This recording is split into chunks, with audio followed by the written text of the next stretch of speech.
বাংলায় নৌকাডুবি, বাংলাদেশের ধানের শীষে বিএনপি একাই ডাবল সেঞ্চুরি।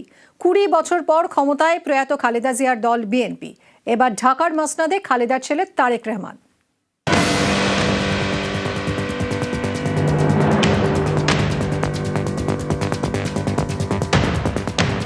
প্রচারে বিএনপির স্লোগান ছিল সবার আগে বাংলাদেশ।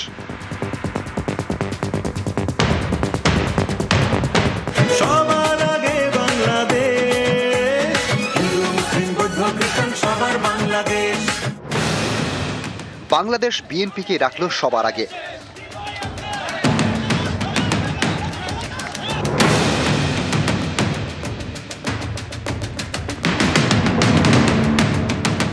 পদ্মাপাড়ে পরিবর্তন, বিএনপির প্রত্যাবর্তন।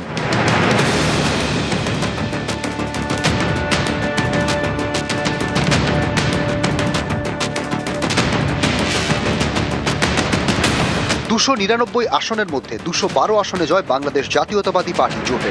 209 আসন পেয়ে বৃহত্তম দল বিএনপি। বাংলাদেশে এবার 85 জন মহিলা ভোটে লড়েন, জিতেছেন 7 মহিলা প্রার্থী, এর মধ্যে বেশিরভাগই বিএনপির। বাংলাদেশের ইতিহাসে চির প্রতিদ্বন্দ্বী দুই দল, শেখ হাসিনার আওয়ামী লীগ এবং খালেদা জিয়ার বিএনপি। দুই বেগমের কেউ এবার বাংলাদেশের লড়াইয়ে নেই। 2024 সালে ছাত্র আন্দোলনের চাপে দেশ ছাড়েন হাসিনা, আর গত ডিসেম্বরে মারা যান খালেদা জিয়া। তার ছেলে তারেক রহমানই এবার ঢাকার মসনদে।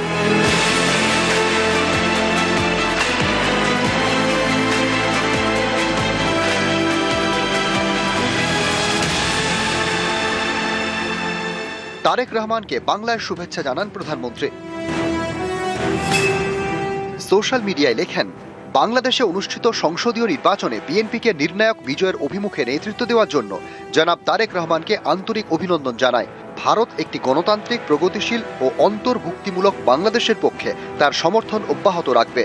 আমাদের বহুমাত্রিক সম্পর্ক আরও জোরদার করা এবং আমাদের অভিন্ন উন্নয়নের লক্ষ্যগুলি এগিয়ে নিয়ে যাওয়ার অভিপ্রায়ে আপনার সঙ্গে একযোগে কাজ করার প্রত্যাশা রাখছি। পরে তারেক রহমানের সঙ্গে কথা হয় নরেন্দ্র মোদীর। শুভেচ্ছা জানিয়েছেন বাংলার মুখ্যমন্ত্রী মমতা বন্দ্যোপাধ্যায়ও। তাঁরও বার্তা বাংলায়। মমতা লিখেছেন, বাংলাদেশের এই বিপুল জয়ের জন্য আমার তারেক ভাইকে, তাঁর দলকে এবং অন্যান্য দলকে অভিনন্দন জানাই। সবাই ভালো থাকুন, সুখী থাকুন। আমাদের সঙ্গে সবসময় বাংলাদেশের সুসম্পর্ক বজায় থাকবে, এটাই আমরা কামনা করি। পাকিস্তানের প্রধানমন্ত্রী শাহবাজ শরীফের বার্তা, তারেক রহমানকে আন্তরিক অভিনন্দন।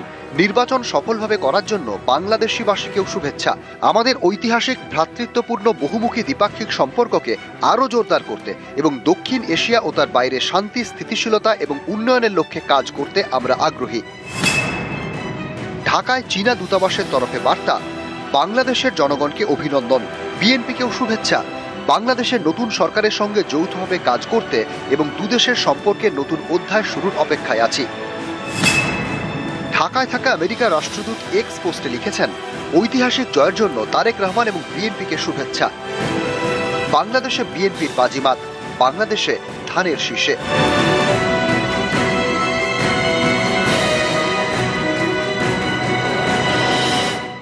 নিউজ 18 বাংলা।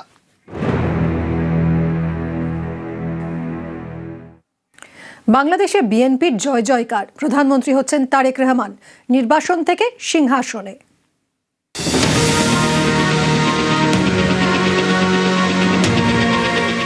সকলে মিলে কাজ করব, যেখানে আমরা সকলে মিলে আমাদের প্রত্যাশিত বাংলাদেশকে গড়ে তুলব। এই দেশে মুসলমান, বৌদ্ধ, খ্রিস্টান, হিন্দু সহ বিভিন্ন ধর্মের মানুষ বসবাস করে। যে কোনো মূল্যে আমাদেরকে এই দেশের শান্তি শৃঙ্খলা রক্ষা করতে হবে।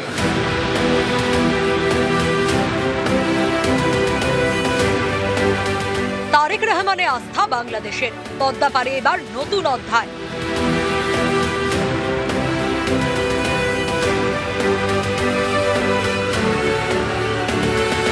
বাবা জিয়াউর রহমান, বাংলাদেশের প্রাক্তন রাষ্ট্রপতি। মা খালেদা জিয়া, বাংলাদেশের প্রথম মহিলা প্রধানমন্ত্রী। এবার মসনদে তারেক রহমান।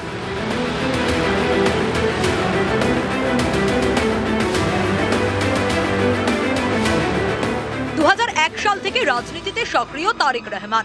তখন দ্বিতীয়বারের জন্য ঢাকার মসনদে খালেদা জিয়া। 2008 সালে মসনদে ফেরেন শেখ হাসিনা। তারেক রহমানের বিরুদ্ধে একাধিক অভিযোগ তোলে আওয়ামী লীগ। সে বছরই দেশ ত্যাগ, নির্বাসন, ব্রিটেন চলে যান তারেক। প্রায় 17 বছরের নির্বাসন কাটিয়ে গত 25শে ডিসেম্বর ফেরেন নিজের দেশে।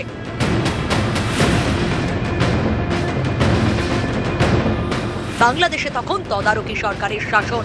প্রধান প্রতিপক্ষ শেখ হাসিনা দেশ ছাড়া। দেশে ফেরার 1 সপ্তাহের মধ্যেই মা খালেদা জিয়াকে হারান তারেক, হন বিএনপির ভারপ্রাপ্ত চেয়ারম্যান। তারপর থেকে দলের প্রচারে জোর দেন। 2 আসনে ভোটে লড়েন তারেক রহমান। ঢাকা 17 এবং বগুড়া 6, দুটিতেই জিতেছেন। আর তার দল জিতেছে 200-র বেশি আসনে। একসময় যিনি ছিলেন নির্বাসনে, তিনি এবার বাংলাদেশের সিংহাসনে।